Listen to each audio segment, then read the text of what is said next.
नमस्कार, कसे आहात सगळे. आजचा टॉपिक थोडासा वेगळा आहे. आज मी तुम्हाला सगळ्यांना ते सांगणार आहे जे मी कुठल्याही इंटरव्ह्यूमध्ये माझ्या सांगितलेलं नाही आहे. तर ते इतकं स्पेशल आहे म्हणून आज मला यूट्यूबद्वारे ते सगळ्यांना सांगायचं आहे. हे माझ्या आणि माझ्या वडिलांमधलं आहे. लहानपणी पप्पांकडे काळ्या रंगाची स्कूटर होती आणि तेच आमचं आयुष्य होतं चौघांचं, माझं, उमाचं, आईचं, पप्पांचं.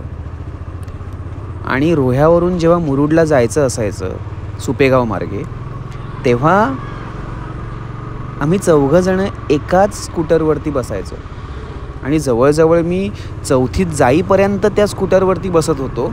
त्यामुळे सगळे आमची चेष्टा वगैरे करायचे, गाडी घ्या, 4 व्हीलर घ्या असे वगैरे बोलायचे. पण आम्हाला त्याची लाज वगैरे नव्हती वाटत. आम्ही एन्जॉय करायचो, खूप एन्जॉय करायचो. कारण हिरवळ म्हणा किंवा मे महिन्याची ती सुट्टी म्हणा, ते झाडाला लटकलेले आंबे बघत बघत जाणं म्हणा, ह्या सगळ्या गोष्टी आम्ही खरंच खूप एन्जॉय करायचो. त्यामुळे आम्हाला तरी कधी त्या स्कूटरची लाज नाही वाटली किंवा आम्ही चौघं एकाच स्कूटरवरती बसून कंजेस्टेड बसून ट्रॅव्हल करतो याची आम्हाला कधीच लाज नाही वाटली. पण एका गोष्टीचा आहे ना, मला कायम लहानपणी राग यायचा. ती म्हणजे सुपेगाव मार्गे जाताना खूप मोठ्या मोठ्या चढणी आहेत आणि त्या चढणीवरून वरती चढत जाताना ती स्कूटर त्या चढणीवरून नेताना खूप त्रास व्हायचा. कारण त्या स्कूटरला एवढा लोड झेपायचा नाही. म्हणून पप्पा काय करायचे तर मला आणि आईला बोलायचे, तुम्ही दोघं उतरा आणि वरती चालत या, मी आणि उमा आम्ही वरती जातो पुढे. आणि मला वाटायचं अरे यार, का मी चालत जातो एवढ्या चढणीवरून, द्या ना ॲक्सिलरेटर, जाऊ देत ना गाडी. पण मला तेव्हा कोण सांगणार की बाबा ती गाडीच इतकी मजबूत नाही आहे की ती चौघांचा लोड घेऊ शकेल. त्यावेळेला पप्पांवरती मी खूप भडकायचो, खूप जास्त भडकायचो की बाबा पप्पा घ्या आता नवीन गाडी. पण तेव्हा आमची परिस्थिती तितकी नव्हती आणि लिटरली कार वगैरे घेणं तर फार दूरची गोष्ट होती तेव्हा. तर मग मी एकदा पप्पांसोबत आम्ही चौघंही असेच ट्रॅव्हल करताना मी पप्पांना विचारलं की पप्पा मला सांगा, अजून किती वर्ष मी असंच उतरत राहू चढण आल्यावरती. तर पप्पा म्हणाले की ठीक आहे, मग एक काम करूया, आपण बुलेट घेऊया. मी पहिल्यांदा बुलेट ह्या व्यक्तीचं काय म्हणतोय, बुलेट या बाईकचं नाव ऐकलं होतं. आणि पप्पांना विचारलं की पप्पा काय आहे हे बुलेट. तर पप्पा म्हणाले की बुलेट नावाची एक बाईक असते जी खूप सारं लोड घेऊ शकते आणि जी खूप मजबूत असते. म्हणजे ती एका ॲक्सिलरेटरमध्येच डायरेक्ट खूप प्रवास गाठू शकते आणि खूप तिच्यात ताकद असते. ती आपल्या चौघांचं काय आपल्यासोबत अजून चौघं जरी आले तरी पण तिचं वजन उचलू शकेल. मी मग खूप खुश झालो. मी म्हटलं की चला मग पप्पा बुलेट घ्यायला. तेव्हा पप्पा म्हणाले की बुलेटची किंमत खूप जास्त असते, ती आपल्याला आता परवडणार नाही, तिची किंमत एका कार इतकी असते. आणि पूर्वी कार खूप स्वस्त मिळायची आणि त्याच्यापेक्षा जास्त महाग बुलेट असायची असं मी एकदा ऐकलं होतं. तर तिथेही माझा हिरमोड झाला. पण एक गोष्ट त्या लहान वयातसुद्धा मला कळली की पप्पांना बुलेट आवडते आणि परिस्थितीपायी पप्पा बुलेट घेऊ शकत नाहीत, हे तेव्हापासून माझ्या मनामध्ये होतं. आणि मी एका गोष्टीची वाट बघत होतो की मी कधी कॅपेबल होईन इतका की मी पप्पांना बुलेट गिफ्ट करू शकेन आणि पप्पा ॲक्सिलरेटरवरती जास्त प्रेशर न आणता छान चढवू शकतील वरती, असं खूप मला वाटायचं.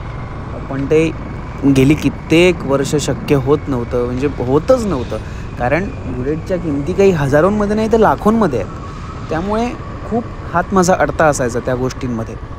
पण एक दिवस उजाडला, 2019चं ते साल, आणि मी फिल्म इंडस्ट्रीमध्ये प्रवेश घेतला साधारण 2011ला. पण तेव्हा नवखा असल्यामुळे मला कोणी चांगलं पेमेंट देत नव्हतं, मला चांगली कामं मिळत नव्हती, माझ्याकडे चांगले पैसेच टिकायचे नाही, सगळे राहण्यामध्ये आणि खाण्यामध्ये निघून जायचे. पण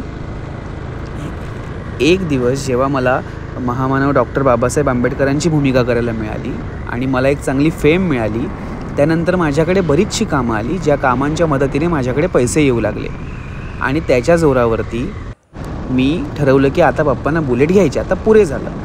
आता वेळ आलेली आहे की ते लिहितात ना गाडीच्या मागे की डॅड्स गिफ्ट, मॉम्स गिफ्ट, असं आपण नाही लिहायचं. आपण आपल्या वडिलांना गाडी गिफ्ट करायची. सो मी ठरवलं आणि अलिबागला जाऊन गाडी बुक केली, बुलेट. आणि पप्पांना माहिती नाही आहे गाडी बुक केली आहे वगैरे काहीच. सो मी काय केलं, एक सरप्राईज म्हणून पप्पांना कॉल केला आणि सांगितलं की मी अलिबागला आलो आहे आणि माझी गाडी बंद पडली आहे, तर तुम्ही मला अलिबागला न्यायला या. मी एस-टीनी वगैरे काही येणार नाही. तर पप्पा त्यांची CD डिलक्स जी आत्ता पप्पा चालवायचे ती त्यांची गाडी ती घेऊन अलिबागला आले होते. आणि मी म्हटलं की कुठे थांबलं आहेस, त्यांनी मला विचारलं. मी म्हटलं की थांबलो आहे, एक पेट्रोल पंप आहे तिकडे थांबलो आहे, तुम्ही तिथे या. तर मी ज्या पेट्रोल पंपचा ॲड्रेस दिला तिथे पप्पा आले आणि त्याच्या जस्ट बाजूला अलिबागचं रॉयल एनफिल्डचं शोरूम होतं. आणि पप्पांना मी म्हटलं की पप्पा माझा एक मित्र आहे, तो त्या बुलेटच्या आतमध्ये शोरूममध्ये थांबलेला आहे, तर आपल्याला त्याला फक्त जाऊन, तुम्हाला गाड्यांमधलं खूप कळतं ना पप्पा, तुम्ही तर मेकॅनिक पण आहात चांगले, तर तुम्ही फक्त जाऊन फक्त एकदा ती बाईक चेक करायची आहे आणि त्याला फक्त सजेशन द्यायचं आहे की घ्यायची की नाही घ्यायची. तर पप्पांना हळूहळू कळलं होतं. आता पप्पा ऑफकोर्स कळणारच की बाबा आता संकेत इतका कॅपेबल झालेला आहे की तो आपल्याला अख्खी बुलेट गिफ्ट करू शकतो. सो ते काही बोलले नाहीत तेव्हा. पण आत गेल्यावरती बुलेटच्या शोरूममध्ये मी डायरेक्ट त्यांना कोपऱ्यामध्ये घेऊन गेलो आणि जिथे माझी ती बुलेट पार्क केली होती जी मी गिफ्ट करणार होतो ती बुलेट त्यांना दाखवली आणि म्हटलं की पप्पा आजपासून ही तुमची गाडी, ही तुमची बुलेट आहे, ही तुम्हाला माझ्याकडून गिफ्ट आहे. आता ह्या जगात अशी कोणतीच चढण नाही आहे जी तुम्ही या गाडीवरती चढू शकत नाही. It's all yours. आणि ते काही रडणार वगैरे नव्हते, कारण तुम्हाला माहिती आहे पप्पा लोक वगैरे सहजासहजी रडत वगैरे नाहीत ते. पण त्याच्या डोळ्यांमधून लगेच मला कळलं की त्यांना किती आनंद झाला आहे. त्यांनी ते सगळं सरप्राईज होतं ते इझिली ॲक्सेप्ट केलं आणि गाडी वगैरे बाहेर काढली छान. ह्या सगळा जो तुम्हाला थंबनेलवरती फोटो दिसतो आहे तो प्रसाद चौलकरने कॅप्चर केलेला आहे. या सगळ्या गोष्टीचा तो साक्षीदार आहे. आणि गाडी वगैरे आम्ही खाली उतरवली आणि खाली उतरवल्यानंतर मी पप्पांना म्हटलं की पप्पा मी CD डिलक्स चालवतो तुमची, तुम्ही बुलेट चालवा. आणि पप्पांनी जशी किक मारली, पहिली किक गाडीची किक मारली, गिअर टाकला आणि त्यांना ज्या फ्लोमध्ये ते मस्तपैकी पुढे गेले तो आनंद त्यांच्या चेहऱ्यावरती मला दिसला आणि तो आनंद मला पुरेसा होता. असं वाटलं की यार इतके वर्ष इंडस्ट्रीत स्ट्रगल केलं, इतके वर्ष स्वप्न बघितले की पप्पांना गिफ्ट द्यायचे, ते सगळं आज पूर्ण झालं आहे. म्हणून मी 2019 हे वर्ष कधीच विसरू शकत नाही. खूप आनंद होतो आहे मला. मित्रांनो, जर तुम्हाला कधी संधी मिळाली आपल्या आईवडिलांचं स्वप्न पूर्ण करण्याची तर जरूर करा. त्या स्वप्नासाठी खूप मेहनत करा. स्वतःच्या स्वप्नांवरती जितकं प्रेम करत आहे तितकंच तुमच्या आईवडिलांच्या स्वप्नांवरती प्रेम करा. बघा तुम्हाला आयुष्यात कुठल्याच गोष्टीची कमी भासणार नाही, कधीच नाही. कसा वाटला हा व्हिडिओ सांगा आणि अशा प्रकारचे माझे किस्से ऐकायला आवडत असतील तर नक्की सांगा. या चॅनलला सबस्क्राईब करा. Lots of love.